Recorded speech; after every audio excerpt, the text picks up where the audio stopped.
Welcome to Brainish English Stories. It was an exciting day at Floriat's house the morning before the trial. Mr. Floriat came from Toulouse the night before, and Mr. Valmorin planned to visit him that morning if he could. Helen was at the house before 10 o'clock, eager to see Raymond. He had gone to the prison early to try to see his client one last time. While waiting, Helen chatted with Rose and wished Raymond's dad could be the judge in the case to increase their chances of winning. "It's tough to get cases, isn't it?" she said sadly. "I don't really know," replied Rose cheerfully, "but I think starting in law is like starting anything else. You have to begin somewhere." "And Raymond is starting tomorrow," whispered the girl, as if she just realized it. "Tomorrow he's doing his first case. And it's quite a big case to start with," said Rose. "Everyone's talking about it." "Oh, I really hope he wins," said the girl, almost in tears. "I've been thinking about it nonstop for weeks." "Oh, I'm not worried about that," reassured Rose, like a loyal friend. "Mr. Raymond is smart, I'm telling you. He'll convince them." "Do you think he'll come back soon?" asked Helen, worried. "It depends," smiled Rose. "Does he know you're here?" I don't think so, no," Helen said quickly, looking out the window. "I just told him that my dad might visit Mr. Floriat this morning at 11, and I might come to meet him." "Rose, why are you laughing?" "Oh, nothing much." "Please don't tease me," she pleaded. "Well, I was laughing," chuckled Rose, "because you rushed here so early at 9:30 to meet your dad, who won't be here until 11. Helen blushed. "You probably think I'm silly, don't you?" "Oh, no," Rose said with a serious smile. "I'm happy to see that you and Raymond love each other." Helen's face lit up with happiness. "Really? Does that make you happy?" she asked softly. "Yes, very," nodded Rose. And then Helen kissed her cheek. "I helped raise that young man, you know," she said, putting her arm around Helen. "And I feel like he's a bit mine too. I'm really glad he chose well." "He's going to talk to his dad about it this morning," said Helen, nervously. Rose smiled. "I don't think his dad will be surprised." Helen looked surprised. "You don't think Mr. Floriat knows?" she gasped. "That you and Raymond love each other?" "Oh, definitely not," laughed Rose. "He'd have to be blind not to see it. Everyone in the neighborhood knows." Helen gasped and covered her face with her hands. "The baker asked me yesterday about the wedding," continued Rose mischievously. "And the butcher asked the day before. Even the grocer asked a few days ago, and—" She seemed ready to go on forever when a cheerful voice interrupted. "There you are." And Maitre Raymond Floriat walked in. "Yes, there she is. Quite a surprise. Didn't expect to see her, did you?" They heard Rose laughing as she left the room. Helen managed to regain some dignity as she gave him her hands and looked into his happy eyes.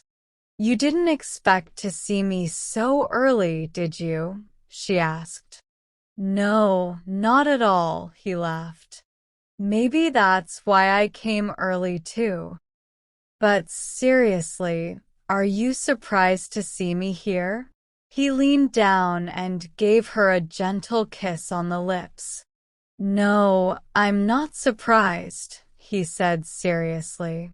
I like to think you're as eager to see me as I am to see you. It feels like weeks since I last saw you. Only 12 hours, she laughed happily. 12 years. Have you thought about me since then? He responded in a way that people have been doing for thousands of years. Did you dream about me? Not at all, he shook his head and smiled. She pretended to be offended. Real life with you is better than any dream, my love, he said tenderly. This sweet talk was followed by a few minutes of silence, as is proper in such situations.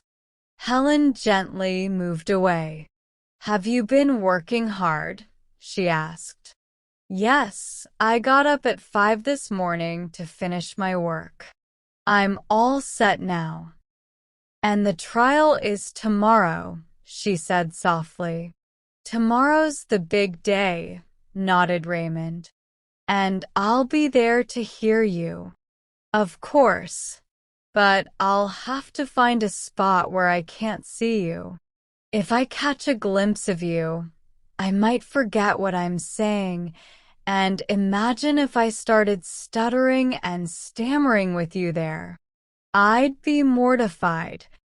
He shivered with a genuine fear.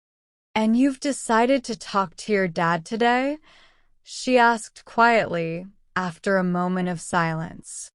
Yes, I'll talk to him as soon as he gets here, said her boyfriend, trying to sound brave, though he was nervous.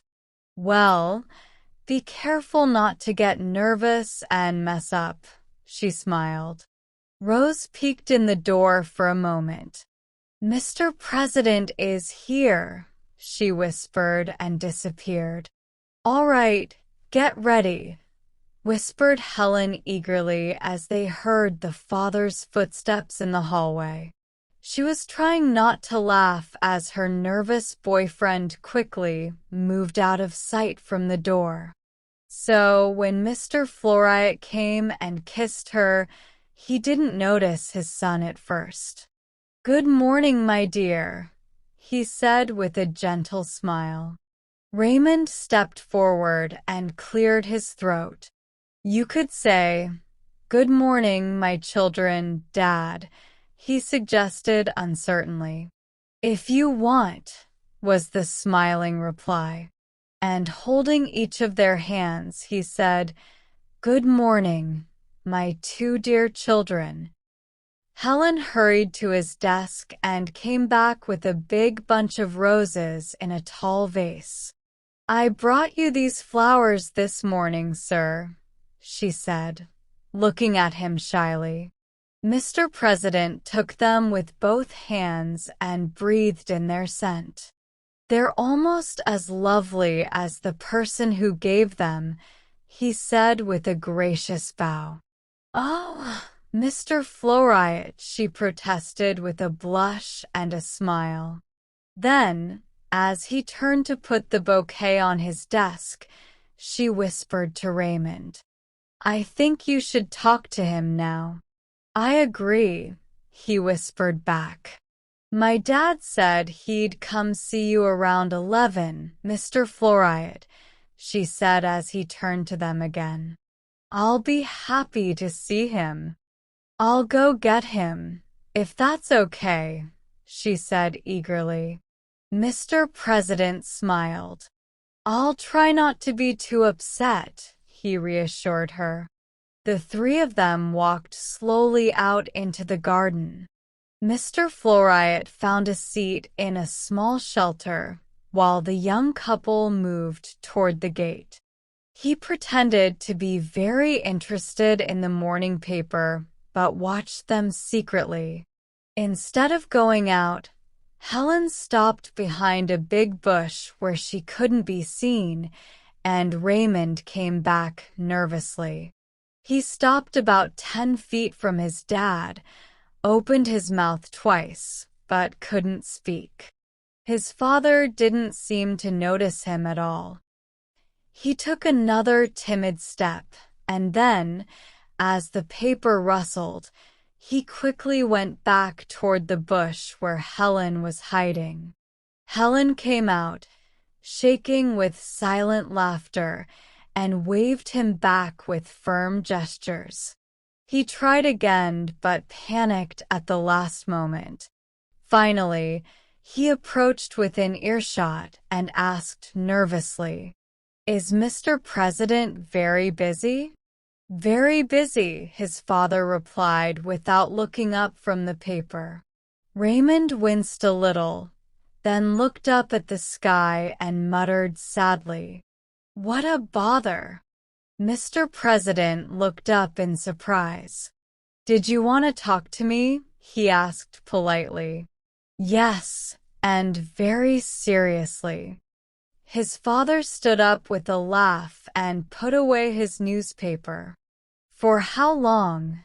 he joked with a mischievous smile. "Not very long," Raymond assured him quickly. "At least, I don't think it'll take long to say. Try saying it in 4 words. I love Helene Valmorin," he blurted out desperately.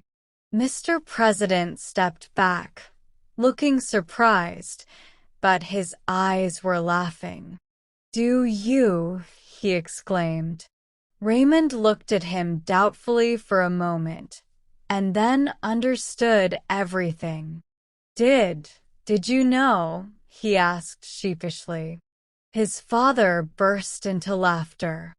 "You must think I'm clueless." Raymond decided to be direct. "And I want to marry her," he continued. Mr. President nodded. "I can understand that," he smiled. "Well, may God bless you both and make you happy. Is that all you wanted to say?" "Yes, that's it," Raymond said with a deep sigh of relief. Mr. Floriat looked into his son's eyes, so similar to his late wife's, and all the love and longing he had ever felt for both mother and son shone in his own eyes. He put a hand affectionately on Raymond's shoulder. "My boy," he said seriously and gently, "you're a good man, and you've been the greatest joy of my life. I think Helene is a good match for you. Love her, my boy. Love her always, no matter what. Be her friend, her guide, her support, as well as her husband. Above all, try to understand her. Women can be complicated, but don't forget to include your wife in your life. Share all your joys and sorrows with her. You might have tough times and feel bitter sometimes. Most men do. But never forget that being a husband is a big responsibility. Always remember, Raymond, that you're responsible for your wife's life, soul, and happiness." Raymond listened seriously, his head bowed. When his father stopped, he looked up with a tender smile. "I don't think it'll be too hard for me, Dad," he said. "Life can be tough sometimes, son," his father said, shaking his head. "Valmorin will be here soon, and I need to talk to him. I have to tell him a secret before I ask for his daughter's hand." "A secret?" Raymond exclaimed, surprised. "Yes," his father nodded. "I'll tell you later what it is." Raymond started to feel uneasy and worried. Lovers are easily frightened.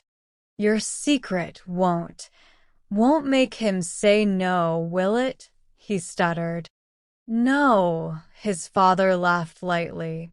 "I don't think so."